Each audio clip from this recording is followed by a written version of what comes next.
Hello, hello. I am Lindsay Dollinger, for those of you who do not know me.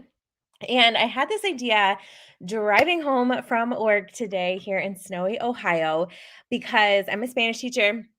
I don't have kids, but I've seen the movie Encanto about 1,000 times now. And I think several of you have as well.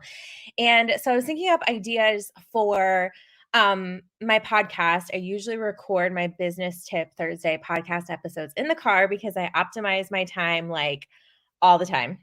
I'm always trying to multitask and make sure that I don't leave a minute unspared from being productive.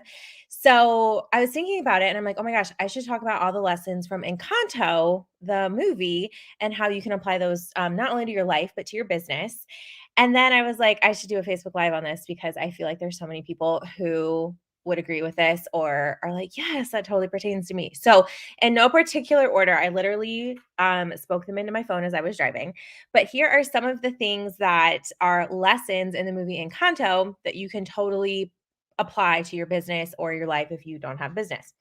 So, the first thing that came up to me was that the song, the surface pressure song that Luisa, the sister, sings because she's going to break.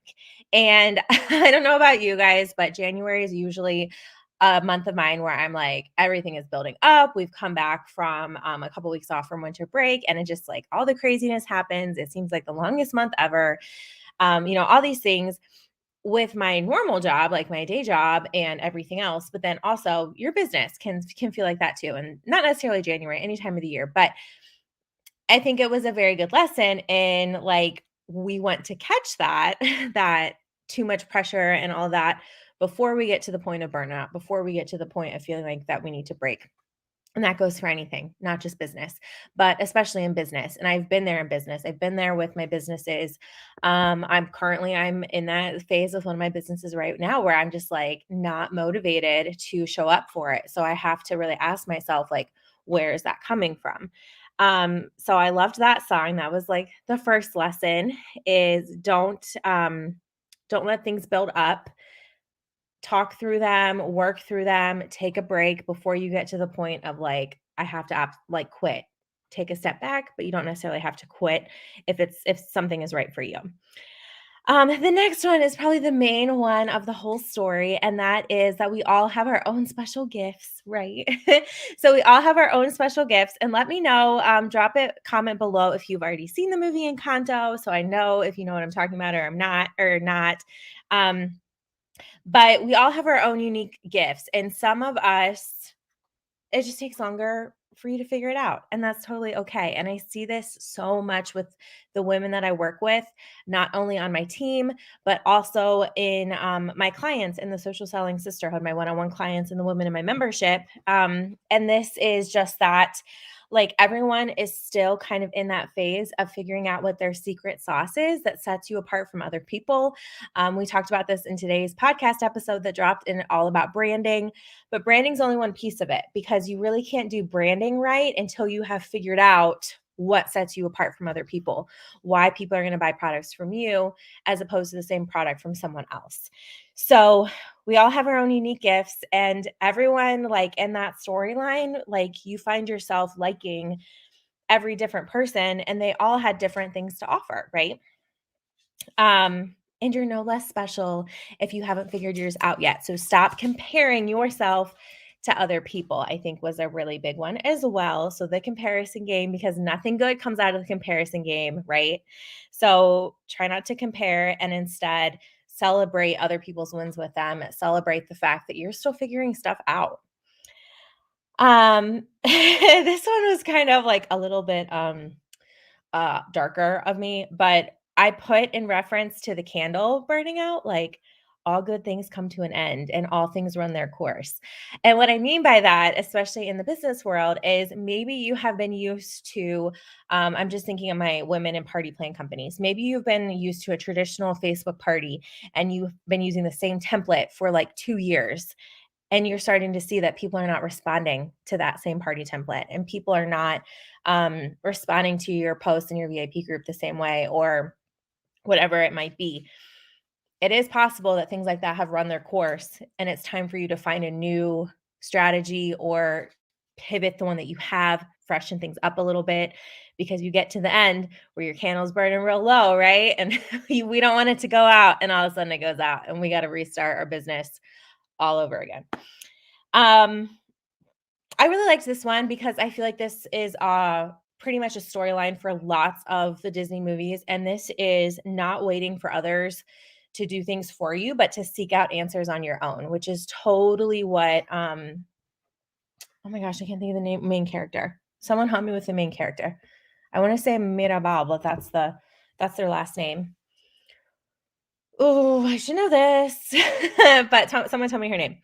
Um, but she was finding out, like she was asking the questions and going around and trying to find out how to solve this problem instead of waiting for someone else to solve it for her, or instead of waiting for like a miracle to happen, right? So she had to figure it out and seek things out herself. So in our business, same thing with like the one that I just talked about with the candle.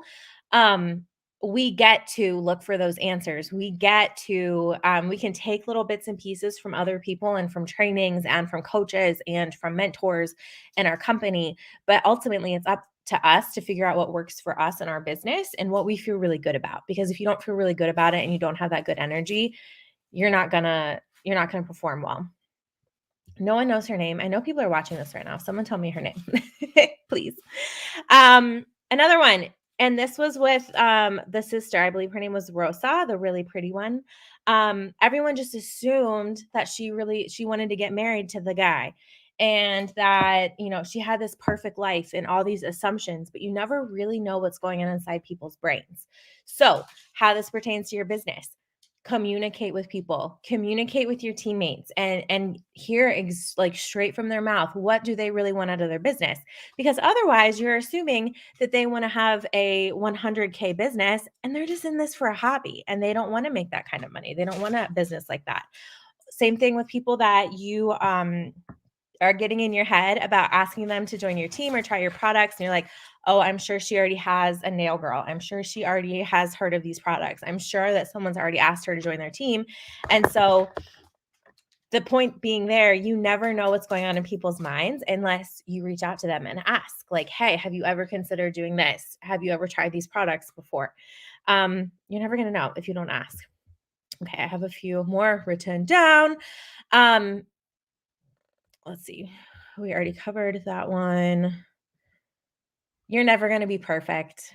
And perfectionism is a huge, huge thing for me. And this is the last one we're going to talk about because my food's going to come out of the oven. And I knew it was going to be less than 10 minutes. Everything does not have to be perfect. As much as we want everything to be perfect, nothing in life is going to be perfect. And I am a recovering perfectionist. Sometimes still act very much like one. So I just want to tell you, if I never launched things, if I never put myself out there, if I never bought randomly one snowy day in January 2020 a hosting token on a discount website to start my podcast, like I never would have done it. And it's like all these things, like I did it before I even had recorded a podcast episode. And same thing with Facebook Live. So many people are afraid of Facebook Lives. Like, do you know how many people message me like, I watched your Facebook Live and this and this and this was so inspirational, or I ended up buying the freshly box of food from you and I really love it. Like, you never know how you're going to bless people's lives, but you're not ever going to be able to do that if you're too afraid to put yourself out there, get out of your comfort zone a little bit, and then just kick that perfectionism completely aside. So in less than 10 minutes, that is what Encanto can teach you and what you can apply from Encanto to your business today so that you can create some massive energy and just create your own magic. All right, guys, happy Monday. If you enjoy this, share this with a friend, and I will talk to you soon. Bye-bye.